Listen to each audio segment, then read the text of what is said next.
Gaztın мысалы ayına gaz abdan bazı kımbat. Jaga turamızda 15-20 ming so'm geçe çıkat. 5 ayga koysang 100 ming so'm. Erteң Бишкек шаарынын 100% газификация кылсаңар эл жакпайт. Кайсы каражат эле жагат эл? Мына ошо Кыргыз газдын мына өкүлдөрү силер. Эмне Кыргыздын душманысыңарбы? Ошо газификация болгон 3 жыл болду. Жылда смог болот, жылда чогулабыз, жылда кыйкырабыз. Эл айтып атат, мына ооруп атат. Пүлөлекер бири-бирин. Жылда жыйындар болот. Жыйынтыгы жок. Бүт şu Kırgız gaz силер күнүңүзгөр. Сүйлөшпөңүздөр ошону. Баазын арзан кылбайсыңарбы? Жылда чурулдатып элди көтөрөсүңөр. Жыйын болот жогорку кеңеште. Отурасыңар келип алып, өкмөттү түртүп коюп, мэрияны түртүп коюп. Сүйлөшкөн адам мынакей.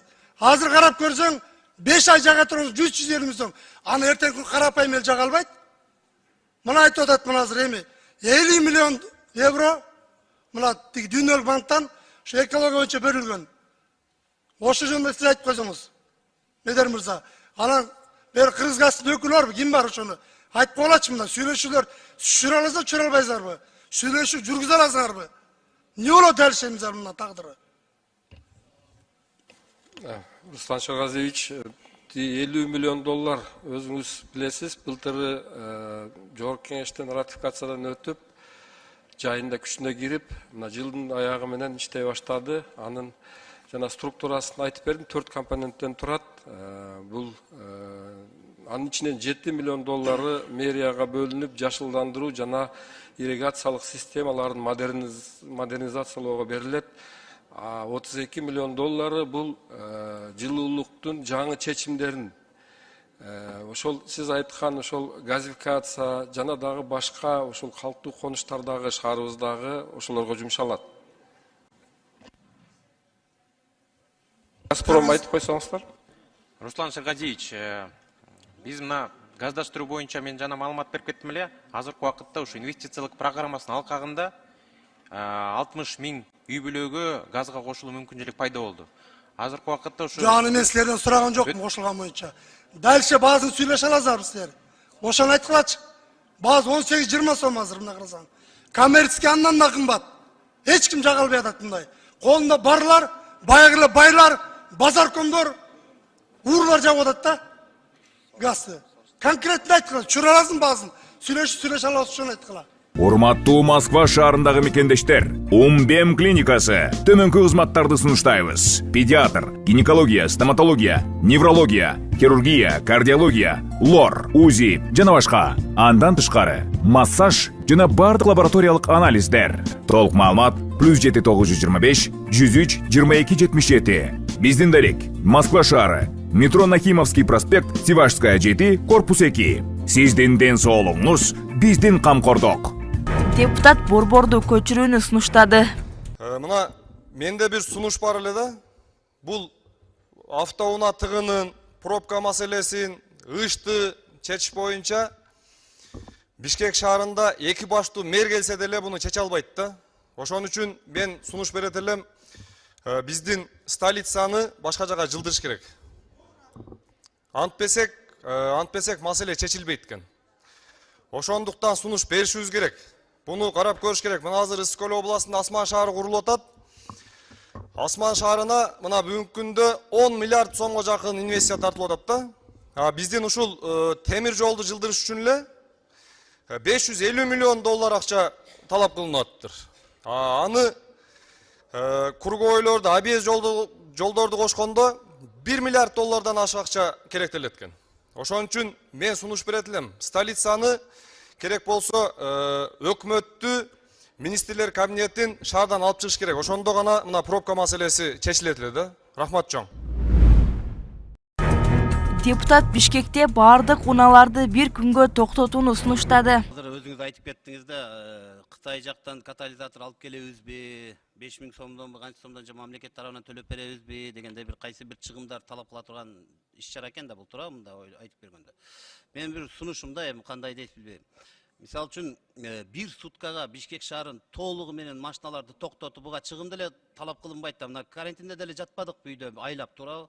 Бир күнгө автомашиналардын баардыгын токтотуп, движенияны токтотуп туруп, точный анализ кылып туруп 100% катализатордун тиешеси, автоунаалардын тиешеси барбы смоко же жок экен деген чектип кое турган бир мүмкүнчүлүк бар да. Ошону колдонсок болобу? Ага эч кандай чыгымдын кереги жок. Бир сутка эми чыдайбыз да, эч жака чыкпай үйдө. Ал бүгүнкү күндө ал изилденген факты да. Анан бирок биз аркылуу унаасыз күн деп жумасына 2 жолу ошондой чечимдер бар. Бирок аны аткарбай жатат. Биз сиз айткан дагы бир тастыкташ үчүн быйыл Илимдер академиясы менен биргеликте дагы изилдейли деп атабыз. Мүмкүн транспорт каражаттарынан чыккан себептер азайды же кайра көбөйдү. Бирок унаа мекемесинин берген данныйсына караганда бир топ биздин паркыбызда автопарк жаңыланды да. Жаңы машиналар келди, экологиялык машиналар келди, газ менен иштеген электромобилдер көбөйдү. Ошон үчүн быйыл биз ниеттенип турабыз. Ушул себептерди дагы бир сыра изилдеп чыгайлы деп. Ал үчүн методикалар бар. Илимдер академиясында методикалар бар. Алар менен чогуу изилдейбиз быйыл сөз. Айбек Жанышбекович, өзүңүздүн креслоңузду канчалык баалайсыз? Бүгүн болсо АКШнын президентинин сүйүктүү түсүндөгү галстук тагып келипсиз. Депутат Бишкек мэринин ишин сынга алууну анын галстугунан баштады. Айбек Жунушалиев анын галстугун түсү ишине тиешеси жоктугун, бул маселени башка жерден түшүндүрүп берерин айтты. Айбек Жанушевич, насколько вы уважаете свое кресло, свою должность? Вы сегодня пришли как на праздник в любимом цвете галстука, как у президента Америки, да? Проблемы пробок, проблемы строительства хаотичного, которое продолжает все равно строиться, проблемы экологии, проблемы, проблем много в столице. Я не вижу ни одного решения вопроса. Знаете, как-то вы сами, мы как-то обсуждали, одного из мэров как-то называли мэра дровосек. Вас как будут называть? Тополя здоровые, которые вы говорили всем о том, что у них у всех корневища гнилые, у них стволы гнилые, а фактически 80% тополей, которые вы срубаете, они все здоровые. Пробки все обещали. С самого начала, как только вы приступили к должности, вам об этом говорили. Проблемы одни и те же, мы их знаем. Почему они возникли, мы тоже знаем. Но мы не видим ни одного решения вопроса. Если вы не справляетесь с этим своими полномочиями, может, стоит тогда передать кому, кто сможет это исполнить?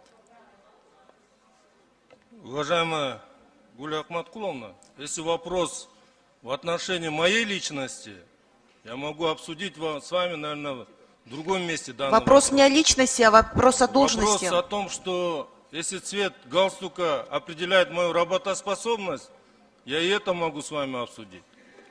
Но на сегодняшний день о том, что вы говорите, я не увидел ни одного вопроса касательно решения вопросов смога и пробок на территории города Бишкек. Что касается тополей, вы привели в пример, как назвали ранее прежних мэров. Я не знаю, как назовут меня, но на сегодняшний день работа проводится не в рамках того, чтобы получить какое-то себе, я не знаю, имя или что. Мы сегодня проводим целенаправленно и системную работу в городе Бишкек по обновлению и модернизации.